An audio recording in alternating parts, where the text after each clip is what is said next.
Buenos días, buenas tardes y buenas noches. Este video fue realizado con el fin de aprobar el primer cuatrimestre de literatura.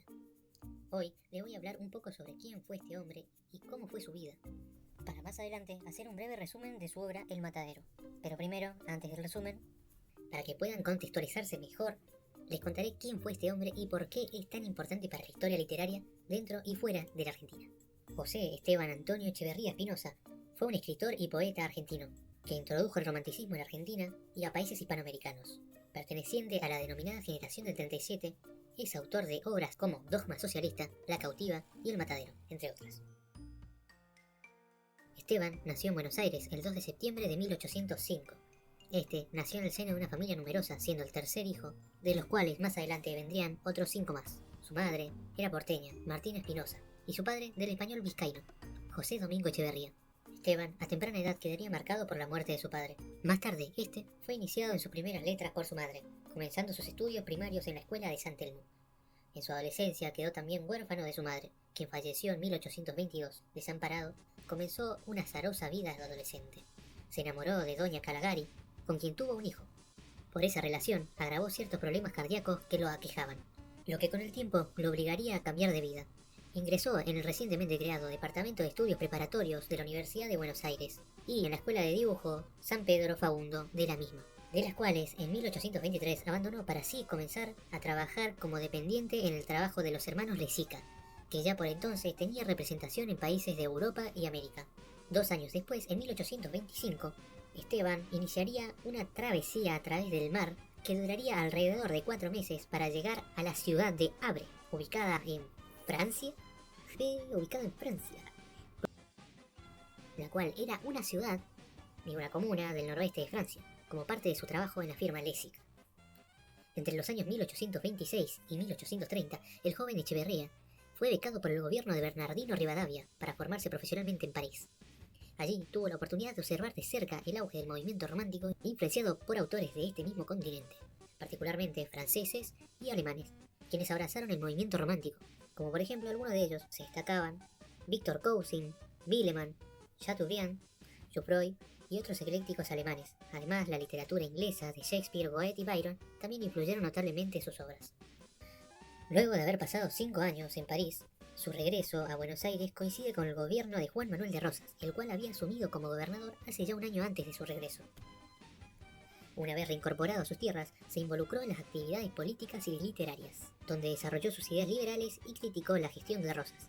Se opuso a la situación política y social que éste encontró a su regreso, donde se consolidaba donde se consolidaba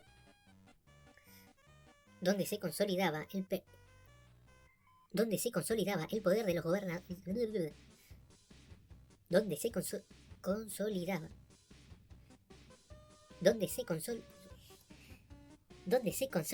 el poder de los ganaderos bonaerenses y Rosas gobernaba con plenos poderes.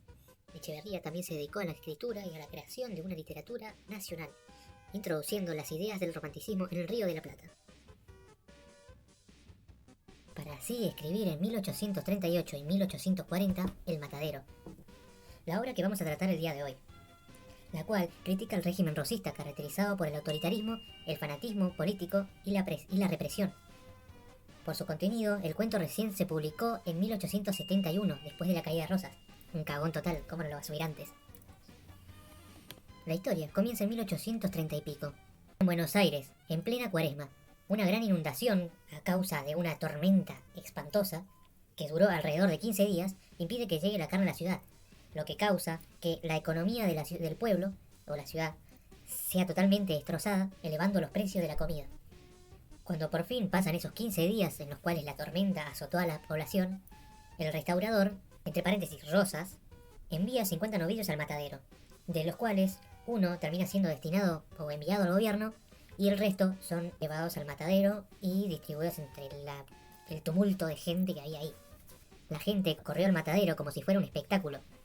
La narración en sí se detiene a describir el lugar con detalles: sangre, barro, gritos, violencia, todo sucio, grotesco y caótico. En medio de todo eso, y habiendo una discusión por saber si el último novillo que había era un toro o era un novillo, ya que la bravura que tenía ese bicho era indescriptible, no, apenas podían controlarlo. Este se terminó escapando y termina corriendo por el matadero en vista a carniceros, siembra el caos totalmente, decapita a un niño. La verdad que un desastre, termina escapándose por la ciudad y los carniceros lograron volver a traerlo al matadero. Y el toro, una vez de vuelto al matadero, se encuentra de cara con uno de los personajes clave de la obra, Matasiete. Este hombre era conocido por sus pocas palabras y mucha acción. Un hombre con una destreza y agilidad con su cuchillo. Y un tipo que parece adorar la violencia. El enfrentamiento de estos no dura mucho. De él sale victorioso Matasiete, el cual degolló al toro. Luego, con tal de resolver el misterio de si este era realmente un novillo o un toro, le cortó los huevos al toro, levantó los testículos en alto y bueno, se dieron cuenta de que realmente era un toro. La gente lo comenzó a aclamar, le gritaban todos, le decían Matasiete! No, por ahí no. Pero bueno, entre todo el barullo de gente gritando y aclamando a este hombre, desde lejos, algunas personas lograron divisar a una persona, la cual poco a poco se dieron cuenta de que no era uno de ellos, era un unitario. Se dieron cuenta gracias a su apariencia cuidada, limpia, higiénica, por su barba y su forma de vestir. Y pronto ese barullo de gente aclamando a Matasiete comenzó a gritar y a incitar a Matasiete a ir y a enfrentarse y a hacerlo miércoles. Y bueno, terminaron uno frente al otro. Matasiete lo baja del caballo, le pone el cuchillo en el cuello y justo antes de matarlo aparece el juez. ¿Quién es el juez? Es la máxima autoridad del matadero, la cual podríamos decir que es como un representante, es como la representación de Rosa, o al menos esa interpretación le doy yo. Y le dice a Matasiete que no lo mate y que lo lleven directamente al matadero. Entonces, entre un montón de gente, lo agarran al tipo, al unitario, y se lo llevan al matadero. Una vez allí, forcejea, insulta a los federales y bueno, una cosa lleva a la otra. El juez dice, viólenlo. Entonces el juez deja que se lo estén por cepillar. Y el unitario, de tanta bronca, de tanto rencor, de tanto odio, empieza a expulsar sangre por la nariz y la boca. Y ahí muere, evitando así de que terminen abusando de él. Mi interpretación es la siguiente. No, el tipo no quería que le hagan eso. ¿Qué hizo? Se mordió la lengua, se arrancó la lengua, ¿cómo se dice esto? Bueno, sí, se cortó la lengua con los dientes, se ahogó con su sangre y bueno, terminó saliendo la sangre por la nariz, por la boca y por todos lados. El juez dice, qué lástima, queríamos jugar con él nomás, estábamos jugando y bueno, ahí terminaría el cuento. Colorín colorado, este cuento se ha terminado. Y como ya no sé cuáles eran las consignas aparte de la biografía y el cuento, termina acá el video. Si está bien o está mal, bueno, usted lo verá. Vamos a ver qué sale.